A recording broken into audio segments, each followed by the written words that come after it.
Hey, Lindsay here with the Mindful Living Movement, and today I wanted to talk about a transition that is quite common in a Vinyasa style yoga practice, but can sometimes feel just a little bit daunting. And I wanted to share that there's a whole bunch of different options to move from one end of the mat to the other. Brought my assistant here, Whiskey, to help me out.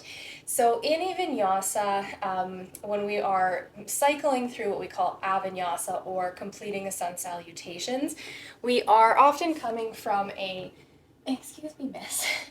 We're coming from probably a down dog type position, or sometimes we might be coming from a plank type of position, and the teacher will suggest to get to the top of the mat. So bring the feet to the top of the mat, and there's a lot of different ways that can happen, but sometimes that action of pulling the leg forwards can feel like a really far away type of a place to go. So you can literally start to just walk the feet all the way up to the mat.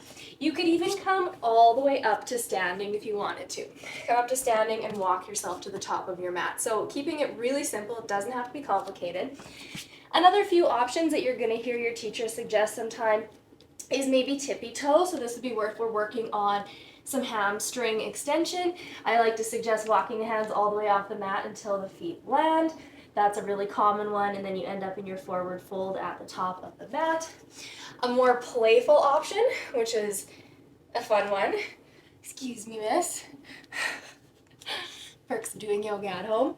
You're going to see your teacher suggest maybe a hop forwards to the top of the mat, so this can be something playful to work with. So give yourself whatever opportunity you'd like to find your favorite way there. Maybe it's a giant step forwards, maybe it's a walk forwards, maybe it's a hop forwards. It doesn't have to be complicated.